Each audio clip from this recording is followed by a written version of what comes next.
Guys, welcome to daily football madness. और Barcelona ने हरा दिया है 4-3 रियल मैड्रिड को, 7 पॉइंट्स अहेड। और अगला मैच रियल मैड्रिड जो है वो हारती और बारसा जीतती है तो बारसा ला लीगा जीत जाएगी। ऑब्वियसली चीजें अभी खत्म नहीं हुई, बट बिग विन है बार्सिलोना की इस पॉइंट ऑफ टाइम के ऊपर। Eat sleep beat Real Madrid repeat, ये चीज चल रही है इस सीजन। और 4 एल क्लासिको भाई, मतलब बुरे तरीके से वो कोपा डेल रे वाला थोड़ा क्लोज था।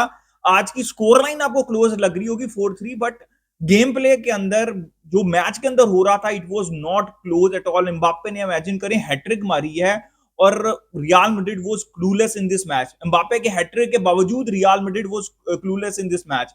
तो भाई 4 एल क्लासिको बारसा ने हराए हैं, दो एक कोपा डेल रे का फाइनल, एक स्पेनिश सुपर कप का फाइनल, दो ला लीगा के एल क्लासिकोस बारसा ने हराए हैं। भाई मतलब अटरली डोमिनेट किया है बार्सिलोना ने रियल मैड्रिड को। और भाई क्या बेहतरीन विन थी। और आप इमेजिन करें कि इंटर के अगेंस्ट दोनों लेग्स में बारसा वर 2-0 डाउन और Barça came back. Unfortunately Barça जो है वो आगे फाइनल में नहीं जा पाई चैंपियंस लीग के। आज की गेम में horrible defending again from Barcelona in the first few minutes, 2-0 down. But जो सबसे बेहतरीन चीज इस यंग स्क्वाड के अंदर लेके आए हैं हांसी फ्लिक का, वो मेंटेलिटी है, नेवर डाई एटीट्यूड है। भाई आप अगेन 3 गेम्स के अंदर आप 2-0 डाउन थे बड़े गेम्स के अंदर, और आपने उधर कम बैक किया और इस वाले गेम में इवेंचुअली आपने 3 पॉइंट्स भी लिए। तो this is absolutely crazy from Barcelona यार। मतलब हमने देखा है कुछ मैचेस के अंदर देखा है, लेकिन इतने ज्यादा मैचेस के अंदर के भाई ठीक है 1-0 down 2-0 down, we have the capacity to score one more goal then the opposition, we have the capacity to score 4-5 goals in every game. यार क्रेजी। और भाई मैंने आपको चैंपियंस लीग में बताया था कि देखें ये आज का गेम था 4-3, बारसा जीत गई ला लीगा 3 पॉइंट्स। लेकिन अगर ये होता चैंपियंस लीग का गेम तो इस तरह की डिफेंस के ये अगर आप अवे गए जाते अब सेकंड लेग के अंदर, जैसे हम इंटर मिलान के ऊपर गए थे, तो it would have been complicated. तो इसलिए मैं हमेशा कहता हूं कि चैंपियंस लीग अगर आपने जीतनी है तो आप इस डिफेंसिव परफॉर्मेंस से चैंपियंस नहीं जीत सकते थे, जिसकी वजह से आप चैंपियंस लीग से बाहर हो गए। तो उसमें मैं बहुत ज्यादा मतलब कोई ब्लेम नहीं कर रहा मैं इस पॉइंट ऑफ टाइम के ऊपर। एरी गार्सिया आए, ऑब्वियसली जेरार्ड मार्टिन उनकी पोजीशन के ऊपर आए, लेकिन हमारे 2 सेंटर बैक्स हैं वो भी मिस्टेक्स कर रहे हैं। आज के मैच में भी देखें कुबारसी ने मिस्टेक की जिसकी वजह से एक गोल हुआ, फिर उसके अलावा निगो की एक मिस्टेक थी जिसकी वजह से एक गोल हुआ, एक ऑब्वियसली रियल मैड्रिड ने गोल किया एम्बाप्पे ने जो दूसरा गोल था। लेकिन आई नो कि हमारे इंजरीज थी। जो कुंडे और बाल्डे हैं वो श्योरिटी हैं, ठीक है, वो गारंटी हैं। एरी गार्सिया से I have been very impress right back position पे। आपको मैं हमेशा से बोलता रहा हूं कि यार सेंटर बैक पोजीशन पे या भी डीएम पोजीशन पे I am not comfortable with Eric Garcia. DM position is a very complicated position, ये मैं हमेशा से कहता रहा हूं। और सेंटर बैक पोजीशन आपकी last line of defence, I am not that comfortable with Eric Garcia अगर आपकी लास्ट लाइन ऑफ डिफेंस के ऊपर वो खेल रहे हैं। Right back is a position जहां पे मुझे वो कंफर्टेबल दिख रहे हैं, ठीक है। देखें of the ball 1-on-1 situation में पेस के अगेंस्ट प्रॉब्लम है, आज उनका गेम अच्छा था, लेकिन at least on the ball he is brilliant, right. अब तो एरी गार्सिया को आप एक बैकअप के तौर पे देख सकते हैं, जैसे आप के पास कुंडे हैं, आपके पास हेक्टर फोर्ड आपने देखा इस सीजन, फिर आपके पास एरी गार्सिया, तो ये एक राइट साइड आप सॉर्टेड रख सकते हैं। लेकिन कुंडे और फिर जब बाकी प्लेयर्स आते हैं तो जमीन आसमान का फर्क है। ये चीज मैं आपको एक्सप्लेन करने की कोशिश कर रहा था पिछली 2 मैचेस के अंदर। फिर जब आप बाल्डे, वो तो भाई मतलब जमीन आसमान का, तो आप जमीन को और नीचे कर लें और आसमान को और ऊपर कर लें जब बाल्डे और जेरार्ड मार्टिन आते हैं।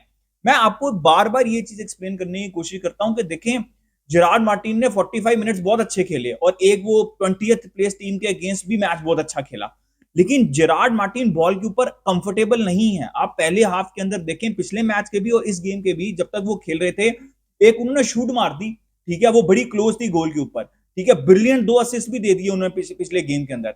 लेकिन ऑफ द बॉल अब जैसी बाल्डे आए हैं, मुझे आप बता दें कि 1 सेकंड के लिए भी आपको कहीं पे भी ऐसा लगा, क्योंकि वो गारंटी देते हैं, श्योरिटी देते हैं बॉल के ऊपर, आप क्या कर रहे हैं, गोल हो रहे हैं नहीं हो रहे फाइनल थर्ड के अंदर, वो बात की बात है। लेकिन सबसे ज्यादा इंपॉर्टेंट चीज ये है कि आप डिफेंसिवली 1-on-1 सिचुएशंस के अंदर अच्छे हैं, आपके पास रिकवरी पेस है और आप श्योर हैं बॉल के ऊपर, especially if you are playing for Barcelona.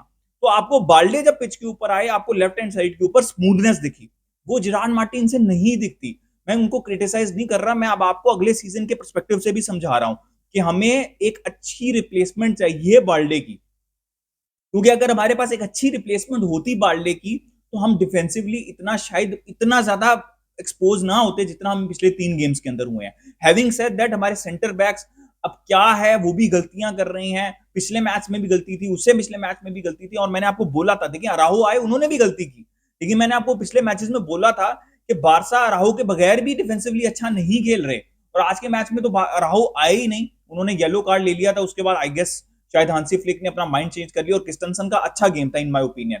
तो अराहो तो थे ही नहीं आज, फिर भी हमने 4 गोल कंसीड किए। तो हमें ये चीज दिमाग में रखनी है, और हमें जब अगर चैंपियंस लीग जीतनी है तो मैं हमेशा आपको बोलता हूं, you have to be lucky also, लेकिन आप इस तरह की डिफेंडिंग के साथ चैंपियंस लीग में आगे नहीं जा सकते, because not just one of game, 2 games होते हैं जिसके अंदर आपको अच्छा परफॉर्म करना होता है। तो that was my opinion on the defence. बाकी यार आई थिंक शेजनी ने एंड के ऊपर, मुझे लग रहा था ऑफसाइड था, लेकिन चौथा गोल करने तक लगे थे एम्बाप्पे, तो I think Szczesny had a good game. मैंने आपको बता दिया बारसा की इंडिविजुअल मिस्टेक्स थी, एक गोल खाया उन्होंने, लेकिन 2 इंडिविजुअल मिस्टेक्स थी, तो आपने प्लेट के अंदर रख के गोल दिए बाकी के 2, तो ठीक है, जिसमें कुबार्सी की मिस्टेक थी वो पेनल्टी, और फिर उसके बाद जो इनिगो मार्टिनेज की मिस्टेक थी। आई थिंक पेड्री और फ्रैंकी हैज बीन ब्रिलियंट, और मैं आपको ये चीज बोलता रहा हूं बार बार, देखिए पेड्री के ऊपर तो हम जितनी बात करें कम है, अमेजिंग प्लेयर, मतलब बेहतरीन बेहतरीन गेम था पेड्री का। लेकिन फ्रैंकी के बारे में आपको ये बात बोलता रहा हूं कि जब Frenkie will be fully fit, he is very well suited for this Hansi Flick Barcelona, ठीक है, कहता रहूं ना कि नहीं मैं आपको ये पूरे सीजन ये बात। तो फ्रैंकी, अब so happy that Frenkie is performing on this level. और देखें, अच्छी फुटबॉल खेलने के लिए अच्छे प्लेयर्स को अपने अराउंड एक अच्छा सिस्टम और अच्छे प्लेयर्स ही चाहिए होते हैं। ये मैं 2-3 साल से ये चीज एक्सप्लेन करने की कोशिश कर रहा हूँ। Lamin Yamal had an amazing game भाई, उसने दो भाई 2 प्लेट के ऊपर और मजीद रख के दिए थे रफीनिया को। ये गोल भाई मैं आपको कह रहा हूँ स्कोर लाइन पे ना जाए, ये ह्यूमिलिएशन है रियल मैड्रिड के लिए, ठीक है। ये 6-7-8 गोल होने चाहिए थे, और बारसा को इस तरह के गोल कंसीड प्लेट पे रख के नहीं देना चाहिए था रियल मैड्रिड को। तो Lamine Yamal with a brilliant goal, और वो उन्होंने वो इनिशिएट किया कमबैक, बेहतरीन गोल था उनका। ऑब्वियसली एरिक गार्सिया ने भी जो है वो गोल किया। फेरन टोरेस भाई 3 असिस्ट थे, ब्रिलियंट ब्रिलियंट प्लेयर। और मैं आपको पूरा सीजन कहता रहा हूँ, पिछले सीजन कहता रहा हूँ कि ऑफ द बेंच अगर लेवेंडोस्की नहीं है, वो आ रहे हैं एज अ सब्स्टिट्यूट भी आ रहे हैं, या फिर वो अवेलेबल नहीं है और वो स्टार्ट कर रहे हैं, he is a very decent option who is professional enough to sit on the bench also, ठीक है। He is a professional player, वो जब भी आते हैं अपनी फुल देते हैं। और बेहतरीन बेहतरीन गेम था, it was El Clasico, and Ferran Torres was absolutely amazing. Rafinha by scored 2 goals. He could have scored more, but यार I think Rafinha was brilliant. ठीक है भाई, जब 5 में से 2-3 गोल भी अगर एक प्लेयर कर दे तो बहुत होता है, लेकिन जस्ट मतलब आपको सिर्फ वो नहीं देखना कि उसने कितने गोल किए, उसके अलावा वो क्या कुछ कर रहा है, मिडफील्ड के अंदर आ रहा है, लेफ्ट के ऊपर जा रहा है, उसकी मूवमेंट देखें, उसका वर्क रेट देखें, उसकी डिफेंडिंग देखें, सब कुछ देखें। It was a brilliant game for Raphinha. I think almost had a decent game. Fermin जब जैसे ही बेंच से ऊपर आए, बेहतरीन उन्होंने वो गोल स्कोर किया, वो हैंडबॉल देख दिया गया भाई, बहुत सी चीजें हुई। आई थिंक रेड कार्ड था मेरे हिसाब से चुआमेनी का, क्योंकि भाई देखें अगर वो फेरन टोरेस, अगर वो फाउल ना होता तो फेरन टोरेस 1-on-1 थे, वो जो दो पीछे प्लेयर थे, एक बारसा का रियल मैड्रिड का, वो नहीं आने वाले थे। तो मुझे मुझे नहीं समझ लगी कि क्यों रेड कार्ड नहीं दिया उस इंस्टेंस के ऊपर। फिर वो रफीनिया का बॉक्स के अंदर वो जो पुशिंग और शविंग चल रही थी, वो मुझे थोड़ा सा अजीब सा लगा। फिर अगर आप देखें कि यार चुआमेनी का रेड कार्ड नहीं, सॉरी हैंडबॉल नहीं दिया गया, आई नो उसका हाथ नीचे था, बट भाई थोड़ा साइड पे लग रहा है। और आपने कितनी दफा देखा है कि ये हैंडबॉल्स दे दिए जाते हैं गेम के अंदर, और अगर आप इमेजिन करेंगे रिवर्स हो जाता और रियल मैड्रिड इस सिचुएशन में होती, तो इतना क्लियर उन्होंने पता क्या कहना था, ये देखो कितना क्लियर लग रहा है, कितना क्लियर लग रहा है, लेकिन वो नहीं दिया गया। वीआर ने कहा रेफरी को कि भाई जाके चेक कर लो, शायद गलती लग रही है, उसने कहा नहीं भाई मैं अपना माइंड नहीं चेंज करने वाला। फिर फरमीन का भी क्या था कि फरमीन का भी जो है वो रिफ्लेक्ट होके एकदम से लगा था उसके हाथ के ऊपर। तो कंसिस्टेंसी चाहिए। मैं ये नहीं कह रहा कि कोई बहुत बड़ा मतलब बहुत बड़ा इशू था रेफरिंग का, लेकिन ये वो डिसीजंस थे जो कि रियल मैड्रिड के अगेंस्ट जाते तो अभी तमाशा लगा होता सोशल मीडिया के ऊपर, ठीक है। मैं सिर्फ ये चीज मेंशन करना चाह रहा हूँ। बट यार all in all brilliant brilliant brilliant brilliant from Barcelona यार। मैंने आपको बोल दिया है कि बारसा को क्या करना है। देखें मैं आपको एक आखिर में एक बात बोलता हूँ, देखें बारसा चैंपियंस लीग नहीं जीती, बहुत मतलब मुझे भी बुरा लग रहा होगा, आपको भी बारसा फैंस को बुरा लग रहा होगा, लेकिन यार देखो ये यंग प्लेयर्स हैं, इनको मोटिवेशन चाहिए नेक्स्ट सीजन के लिए। आपने डोमेस्टिक ट्रेवल कर दिया, ठीक है, आपने स्पेनिश सुपर कप जीत लिया, कोपा डेल रे जीत लिया, ला लीगा आप होपफुली जीत जाएंगे, चैंपियंस लीग का सेमीफाइनल, इमेजिन किस तरह आपने सीजन स्टार्ट किया था, आपके क्या सर्कमस्टांसेस थे। Brilliant brilliant world class season from Barcelona. लेकिन मैं एक एक चीज आपको बताना चाह रहा हूं, नहीं जीती ना इन्होंने चैंपियंस लीग, ये यंग स्क्वाड है। इमेजिन लमीन यमाल एक साल के अंदर यूरो भी जीत गए, चैंपियंस लीग भी जीत जाते, डोमेस्टिक की हर चीज जीत जाते। भाई मोटिवेशन रहेगी इन यंग प्लेयर्स को कि भाई ये देखो ये हमने जीता है, but we have to go for Champions League again next season.